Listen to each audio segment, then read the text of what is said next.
नारायण नारायण. बानू, तू प्रत्यक्ष श्री मल्हारींची पत्नी आहेस. त्यांनी ठरवले तर एका क्षणात या त्रैलोक्याचे ज्ञान तुला होईल. परंतु मनुष्य जन्माचा नियम म्हणून तुलाही साधनेतून जावे लागेल आणि त्यासाठी तुला सहाय्य करण्याचा आदेश मला माझ्या आराध्यांनी दिला आहे. तर आता मला सांग, तुला काय हवे आहे? लवकर बानू, विलंब नको.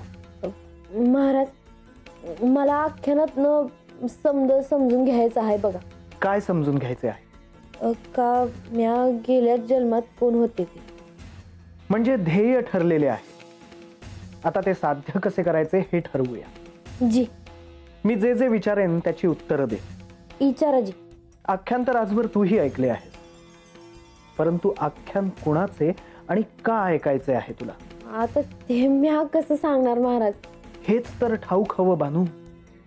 असंच पुढे कसं जाणार? मग पाहूया. आता मला सांग, तू जेजुरीत कशी आलीस? त्याची सुरुवात कुठून झाली? म्या महादेवांची पूजा करायची. मग तुम्ही चंदनपुरीत आलासा एक दिवस. तेव्हा तुम्ही मला सांगितलं का साक्षात महादेवांचा अवतार हातात जवळच जेजुरीमध्ये आला आहे. मग तुम्ही सांगितलं तसं म्या खंडोबाची भक्ती करायला लागले. आणि पुढे काय झाले? मग तुम्ही सांगितल्याप्रमाणे माझी आणि त्यांची भेट झाली.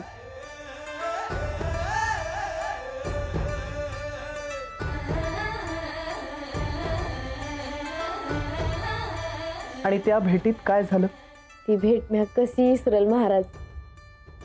म्या देवांच्या पायावर डोसकं ठेवलं आणि देवांनी मला पुशी पुनवाला घरला यायचं वचन दिलं. आणि त्या पौष पौर्णिमेला काय घडलं? देव म्हाताऱ्याच्या अवतारात घरला आले.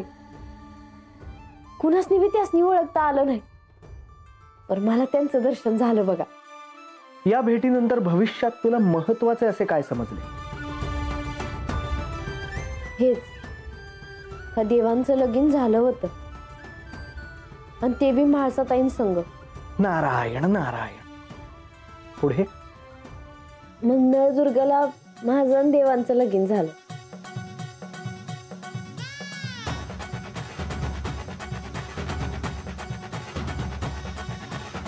विवाहानंतर तुम्ही जेजुरीला तेव्हा काय घडले? मी म्हाळसा ह्या जेजुरीची सम्राज्ञी. माझी आज्ञा आहे की त्या बानूसाठी या गडाचे दरवाजे कधीच उघडणार नाही. तेव्हा म्हाळसाताईंनी मला गडाची पायरी बी चढू दिली नाही. लगीन करून हळदीच्या अंगानं मी आले होते आणि रातभर ततच उभी राहिले.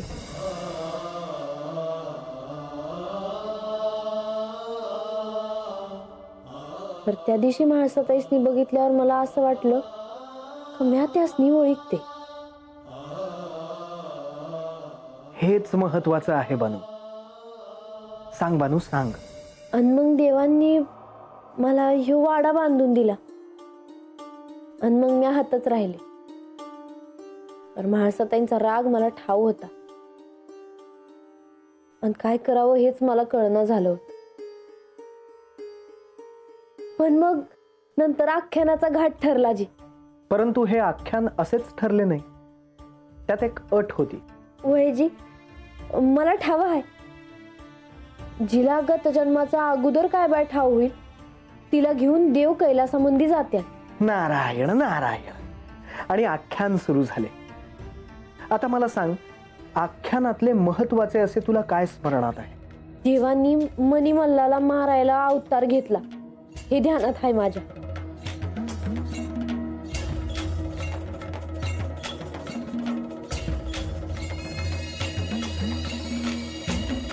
तो अद्भुत क्षण होता.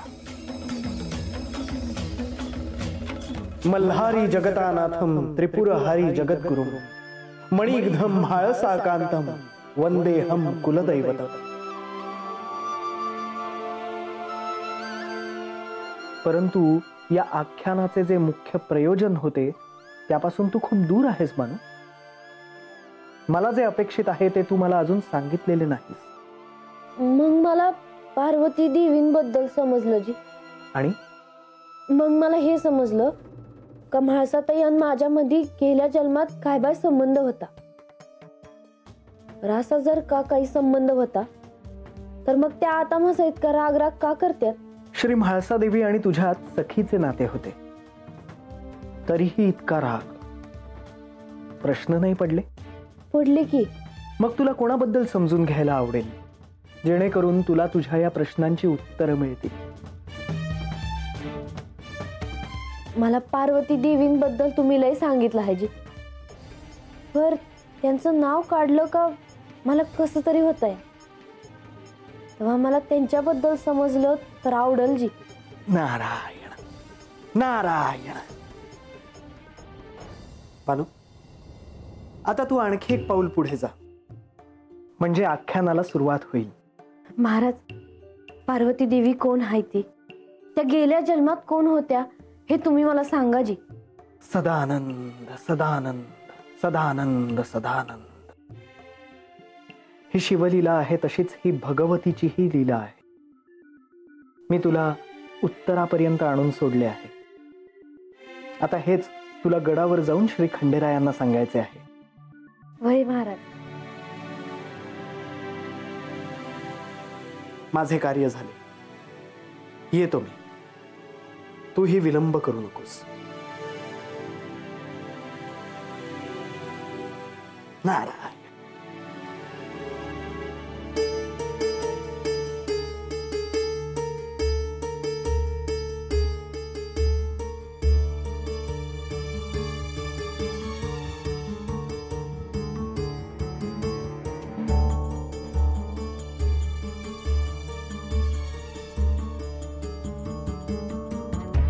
तुम्ही यानं हत वय मला देवासनी भेटायचं आहे.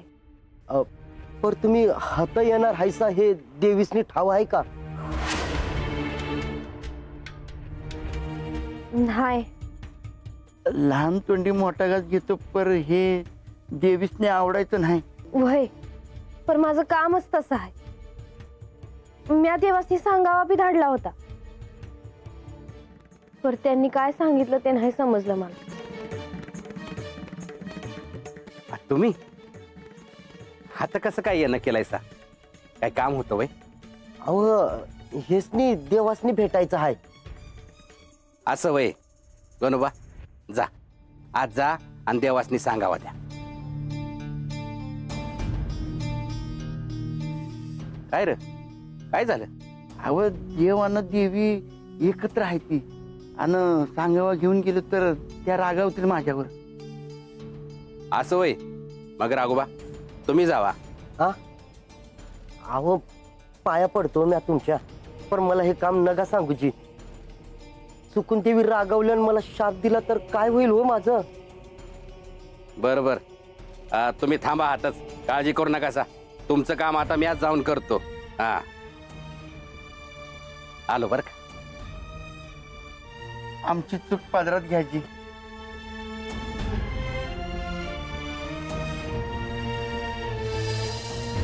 म्हाळसा, तुला खरंच काही माहित आहे का? तुम्हाला असं का वाटतं आहे? मी केवळ विचारत आहे. देवा. जोडप्पा,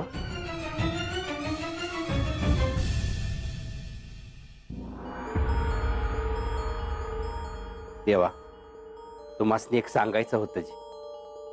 काय झालं चोडप्पा? देवी, बाहेर गडाच्या दरवाजाजवळ बाणाई आल्या आहेत. बानू आली आहे? वय, त्यासनी तुम्हाला भेटायचं आहे. पण बानूचे इथे येण्यामागे काय प्रयोजन असेल? कदाचित नारद मुनींचे ह्या गडावर येण्यामागचे जे प्रयोजन होते तेच बानूच्याही येण्यामागे असू शकतं. देवा, काय सांगावं त्यासनी? जोडप्पा, तुम्ही व्हा पुढे, मी येतो. वैज.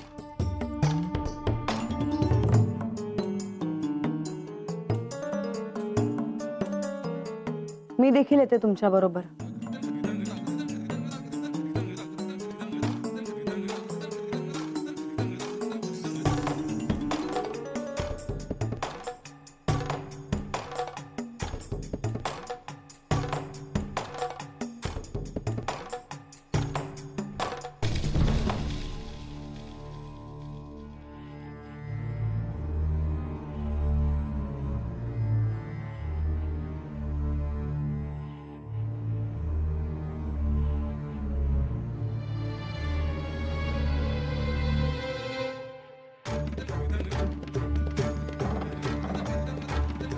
थांब. तिथेच थांब. तू का आलीस गडावर? मला देवासनी भेटायचं आहे. मी तुला सांगितलं होतं ना की तू गडावर पाऊल ठेवायचं नाही म्हणून. पर मी तुमच्या राजवाड्यात कुठे आले आहे? तू माझ्या आदेशाचं पालन केलं नाहीस म्हणून तुला शिक्षा भोगावी लागेल. चालेल. दुसरं काय करणार तुम्ही? बानू. म्हाळसा, आधी मला तिच्याशी बोलू दे. बानू, तू गडावर का आलीस? देवा, मी तुम्हाला सांगावा बी धाडला होता जी. माझी अशी इच्छा आहे का गडावर पुण्यांदा आख्यान सुरू व्हावं जी. पर त्याचं तुम्ही काय बी सांगितलं नाही. माझा आख्यानाला विरोध आहे. तुमचा? पर का देवा? बानू, मी तुला आदिशक्तीच्या काही कथा सांगितल्या होत्या. त्यामागे हेतू हा होता की तुला सत्याबद्दल काहीतरी उमजेल. तेव्हा तुला त्यातून काय समजले आहे ते आधी मला कळायला हवं. वय देवा, मी सांगन. ते होईल तेव्हा होईल, पण ही चूक पुन्हा करू नकोस. तू तुझे स्थान विसरू नकोस. ते गडाच्या पायथ्याशी आहे आणि तिथेच राहील. चालेल जी, पर मला शिवलोक मिळवायचा आहे. आणि देवांचं पाय जिथं लागल मग ते पायथा असू द्या नाही तर माथा असू द्या, सारखंच आहे.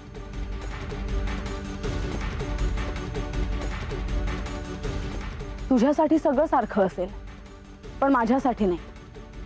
तू आत्ता तात्काळ इथून निघून जा, हा माझा आदेश आहे. वय जी, पर अगोदर मी देवांचं उत्तर ऐकलं आणि मगच जाईल. ही असं बोलत राहणार आणि तुम्ही ऐकून घेणार का? बानू, तुला आधी मला हे सांगावं लागेल की मी तुला जी साधना शिकवली त्यातून तू काय शिकली आहेस. ते मला असं नाही सांगता येणार देवा. मी तुम्हाला सांगितलं होतं ना, ही सत्यापासून खूप दूर आहे. हिच्यासाठी हे सगळं सोपं नाही. मला ठाव होतं का तुम्ही मला असंच बोलणार, पर तुम्हासनी तरी सत्य कुठं समजलं आहे.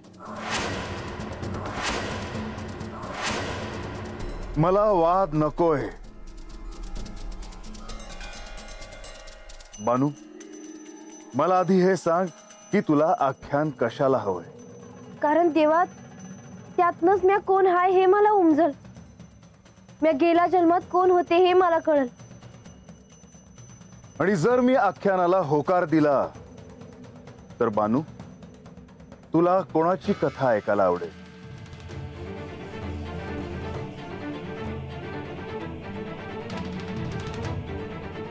पार्वती देवी कोण आहे ती, त्या गेल्या जन्मात कोण होत्या हे तुम्ही मला सांगा जी.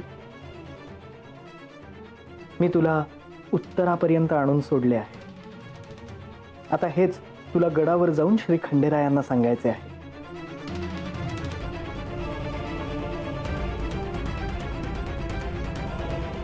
काय झालं? मी तुला केवळ इतकंच विचारलंय की तुला कोणाची कथा ऐकायला आवडेल. देवा, मला पार्वती देवींच्या अगोदरच्या जन्माची कथा ऐकायची आहे जी.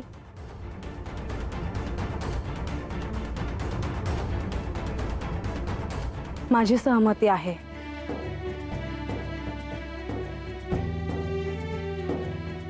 ह्या गडावर पार्वतीच्या गतजन्माचे अर्थात सतीचे आणि माझे चरित्राचे आख्यान लवकरच सुरू होईल.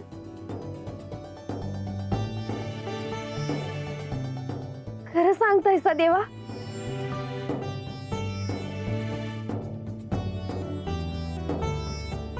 शुभम भवतु. आता मी नाही थांबत होत, येते मी.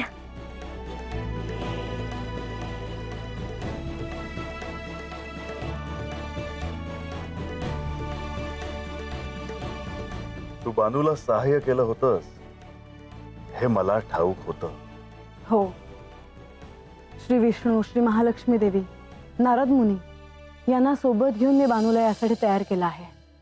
आता तिला योग्य दिशा मिळेल आणि ती लवकरात लवकर सत्यापर्यंत पोहोचेल. म्हाळसा, तू किती प्रेमपूर्ण आहेस हे मला ठाऊक होतं, परंतु आज मला त्याची पुन्हा प्रचिती आली. असं काय करता आहात तुम्ही? बानू माझी प्रिय सखी आहे. तिला आता गतजन्माचे स्मरण नाही म्हणून तिने मला ओळखले नाही, पण एक दिवस तिला हे सगळं आठवेल.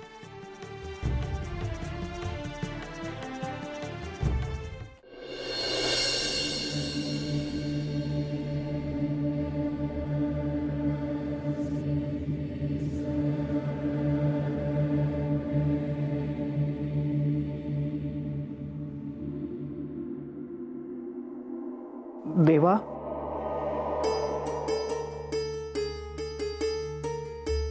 मुनिवर, प्रणाम देवा.